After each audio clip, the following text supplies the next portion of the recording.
الله أكبر الله أكبر لا إله إلا الله.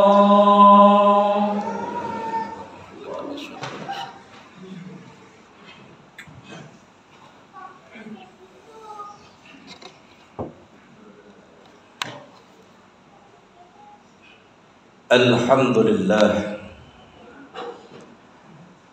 الحمد لله الذي أرسل رسوله بالهدى ودين الحق ليظهره على الدين كله وكفى بالله شهيدا.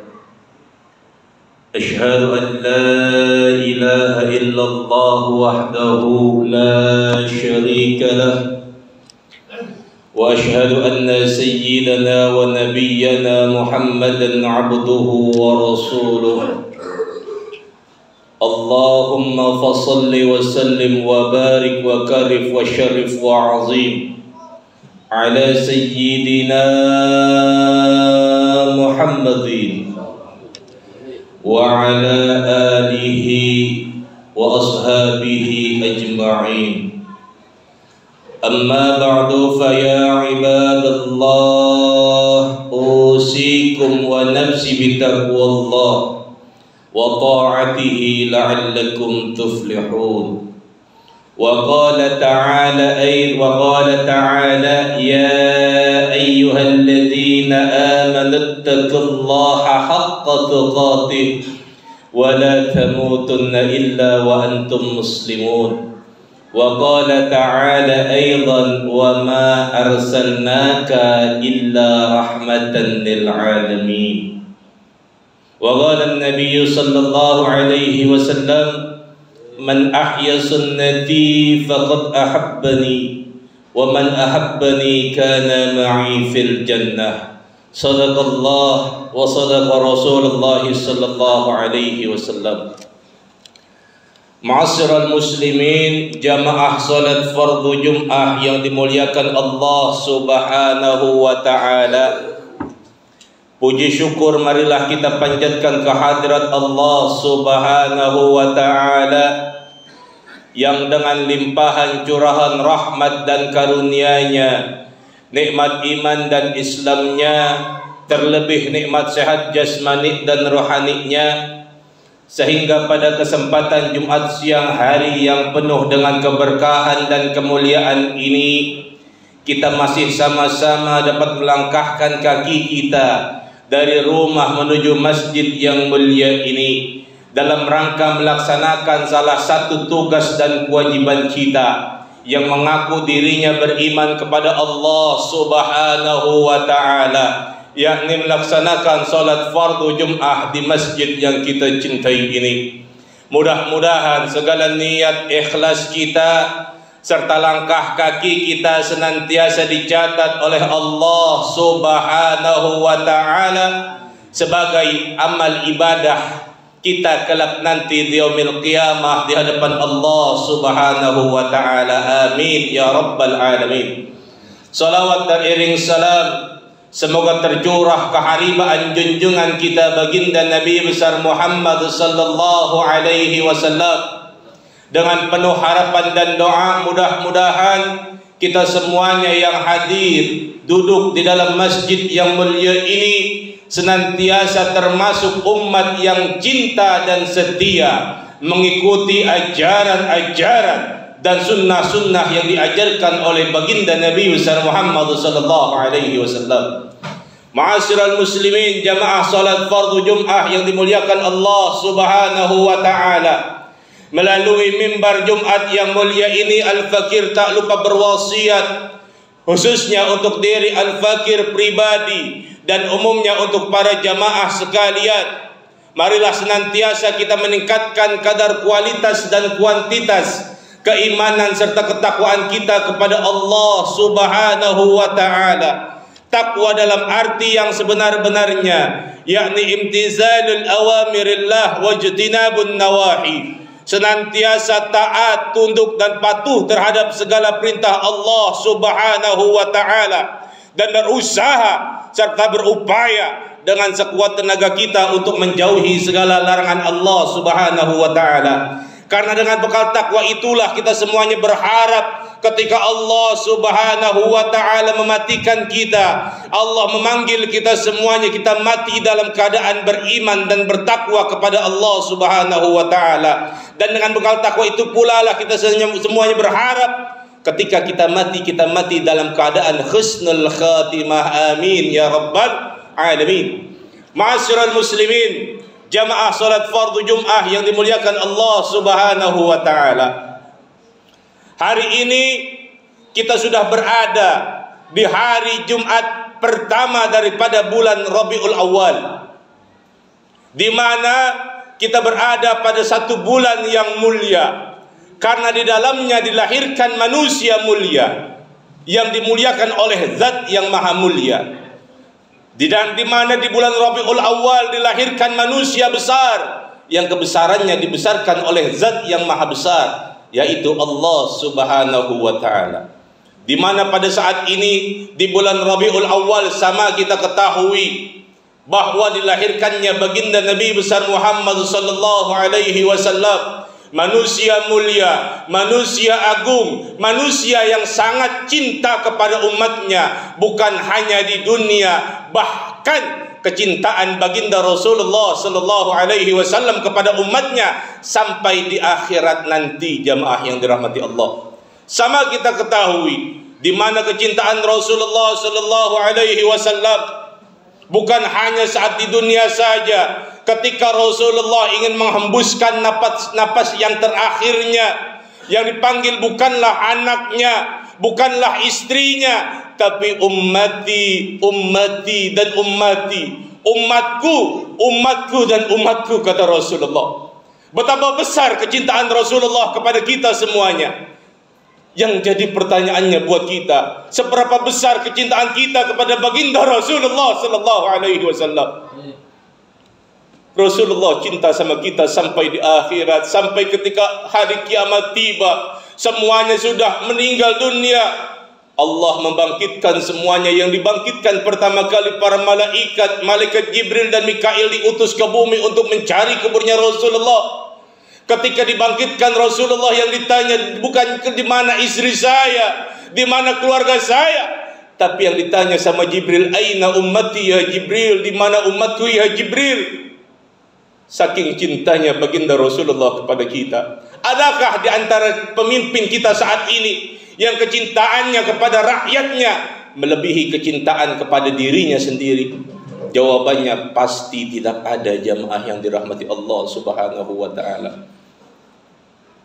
Dalam sebuah cerita, suatu ketika malaikat Jibril datang menemui Rasulullah sallallahu alaihi wasallam. Malaikat Jibril berkata, "Ya Rasulullah, hari ini Allah menyalakan api neraka. Tolong kami ya Rasulullah, kami tidak sanggup dengan panasnya api neraka," kata malaikat Jibril. Rasulullah bertanya, "Ya Jibril, untuk siapakah neraka tersebut disiapkan? Di mana neraka tersebut terdapat 7 lubang," kata malaikat Jibril, "ya Rasulullah. Setiap lubang antara lubang satu dengan lubang yang lainnya jarak perjalanannya sejauh 50 tahun perjalanannya, ya Rasulullah." Lubang pertama Allah siapkan neraka tersebut untuk orang-orang musyrik, orang-orang munafik. Neraka yang kedua Allah siapkan untuk orang-orang musyrik. Neraka yang ketiga Allah siapkan untuk orang-orang penyembah api. Neraka yang keempat Allah siapkan untuk orang-orang, untuk iblis dan pasukannya. Neraka yang kelima Allah siapkan untuk orang-orang Yahudi. Dan yang neraka yang keenam Allah siapkan untuk orang-orang kafir. Ketika ditanya, "Ya Jibril, buat siapa neraka yang ketujuh?" Jibril diam, jamaah yang dirahmati Allah. Nabi mendesak Jibril, "Buat siapa neraka yang ketujuh?" Jibril diam, tidak bisa menjawab. Rasulullah bertanya lagi, "Ya Jibril, sahabatku, untuk siapakah neraka yang ketujuh?" Kata Jibril, "Ya Rasulullah, neraka yang ketujuh Allah siapkan buat umatmu yang ketika di dunia dia berdosa dan dia mati sebelum dia bertobat, ya Rasulullah." Ketika mendengar Jibril berkata bahwa neraka yang ketujuh, neraka yang paling bawah Allah siapkan buat umatnya, Seketika Rasulullah pingsan di lengannya malaikat Jibril. Rasulullah pingsan ketika mendengar bahwa umatnya akan masuk ke dalam neraka, jamaah yang dirahmati Allah. Ketika Rasulullah bangun, Rasulullah sujud kepada Allah Subhanahu wa ta'ala. Rasulullah menangis dan Rasulullah pingsan selama 3 hari. Ketika bangun, Rasulullah sujud kepada Allah sambil menangis, ya Rabb, ummati ya Rabb, ummati ya Rabb, ya Rabb, selamatkan umatku ya Rabb. Rasulullah tidak bangun dari sujudnya kecuali ketika mendengar sahabat Bilal bin Rabah mengumandangkan azan. Rasulullah bangun dan keluar dari rumahnya untuk mengerjakan solat bersama para sahabatnya. Ketika selesai solat, Rasulullah kembali lagi ke rumahnya, sujud lagi, nangis buat kita semuanya, memohonkan ampun buat kita semuanya. Sahabat Abu Bakar yang mendengar tangisan Rasulullah dari luar rumahnya, sahabat Abu Bakar mengetuk pintu Rasulullah. Assalamualaikum ya Rasulullah, kata Abu Bakar. Saking mendengarnya, Rasulullah menangis yang merintih. Karena apa? Yang dipikirkan kita semuanya, jamaah yang dirahmati Allah. Sahabat Abu Bakar mengetuk pintu rumahnya Rasulullah berkali-kali, tapi enggak dibukain pintunya sama Rasulullah. Pulang nangis sahabat Abu Bakar. Di tengah jalan bertemu dengan sahabat Umar bin Khattab. Diceritakan sama sahabat Abu Bakar bahwa Rasulullah terdengar menangis dengan suara yang gemuruh. Lalu sahabat Umar langsung buru-buru ke rumah Rasulullah, ngetuk pintu, enggak dibukain juga. Dilihat oleh sahabat Salman Al-Farisi. Sahabat Salman Al-Farisi ngelihat sahabat Abu Bakar sama Umar. Tahu ceritanya, sahabat Salman Al-Farisi enggak langsung ke rumah Rasulullah karena dia pikir apa? Sahabat utama Abu Bakar dan Umar saja tidak dibukakan pintu, bagaimana denganku, kata sahabat Salman Al-Farisi. Lalu dia langsung buru-buru sahabat Salman Al-Farisi ke rumahnya Sayyidatuna Fatimah Az-Zahra, anak tercinta daripada baginda Rasulullah. Diceritakan kepada Sayyidatuna Fatimah bahwa ayahnya sedang menangis. Buru-buru Sayyidatuna Fatimah Az-Zahra lari ke rumah ayahnya. Assalamualaikum ya Rasulullah, assalamualaikum wahai ayahku, kata Sayyidatuna Fatimah. Dibukakan pintu karena yang datang anak tercintanya, langsung dibukain pintu sama Rasulullah. Sayyidatuna Fatimah kaget melihat ayahnya, badannya kurus kering karena 3 hari enggak makan, yang dilakukan hanya sujud, menangis. Badannya kurus kering, matanya bengkak karena tangisan. Ditanya sama Fatimah, wahai ayahku, apa gerangan yang membuat engkau sedih? Kata Rasulullah, wahai anakku, sesungguhnya Jibril datang kepada aku mengabarkan bahwa Allah telah membuka pintu neraka dan menyalakan apinya. Dan di antara pintu neraka tersebut disiapkan buat umatku. Aku enggak mau ada satu saja di antara umatku yang masuk ke dalam neraka. Wahai putriku, bayangkan begitu cintanya Rasulullah sama kita. Tapi apakah sudah sebesar itu cinta kita kepada Rasulullah sallallahu alaihi wasallam? Apakah sudah kita contoh bagaimana suri tauladannya Rasulullah, bagaimana kehidupannya Rasulullah, bagaimana kesehariannya Rasulullah? Yang kita contoh selama ini adalah sunnah-sunnahnya saja, yang kita kerjakan sunnahnya saja, yang kita pilih sunnahnya yang enak-enak saja, tidak kerjakan bagaimana sunnahnya Rasulullah sallallahu alaihi wasallam. Kita ngaku cinta sama Rasulullah, tapi cinta kita hanya di bibir saja, tidak pernah kita implementasikan dalam kehidupan kita sehari-hari. Bagaimana Rasulullah senantiasa memberikan kepada orang-orang yang membutuhkan. Rasulullah tidak akan pernah tidur apabila di rumahnya masih tersisa 1 dirham uang. Bagaimana dengan kita? Kalau kita nggak bisa tidur, yang kita pikirin apa yang akan kita makan besok, dan seberapa banyak uang yang akan kita dapat besok hari ketika kita usaha. Berbeda dengan Rasulullah sallallahu alaihi wasallam.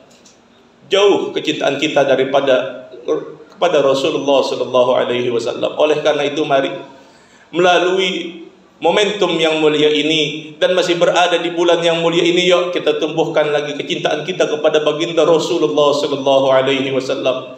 Jangan hanya kita mengaku sebagai umatnya Nabi Muhammad saja, kalau kita belum mencontoh suri tauladannya, sikap kepribadiannya Rasulullah sallallahu alaihi wasallam. Rasulullah adalah manusia mulia. Rasulullah kemuliaannya bukan hanya diakui oleh para sahabatnya saja, tapi musuh-musuhnya juga mengakui kemuliaan daripada baginda Rasulullah sallallahu alaihi wasallam. Oleh karena itu, yuk mari kita hidupkan lagi sunnah-sunnahnya Rasulullah. Kita perbanyak lagi beribadah kepada Allah Subhanahu wa taala. Ingat Rasulullah, karena kita ibadah, salat kita enggak bisa menolong kita untuk masuk ke dalam surganya Allah Subhanahu wa taala. Dengan wasilah baginda Rasulullah sallallahu alaihi wasallam, semuanya yang akan menolong kita kelak nanti di yaumil qiyamah di hadapan Allah Subhanahu wa taala. Mudah-mudahan ada manfaatnya. Barakallahu li wa lakum fil Qur'anil azim wa nafa'ni wa iyyakum bima fihi minal ajril hakim. Aqulu qawli hadza astaghfirullahi li wa lakum wa li sayyidil muslimina wal muslimat wal mu'minina wal mu'minat fastaghfiruhu innahu huwal ghafurur rahim.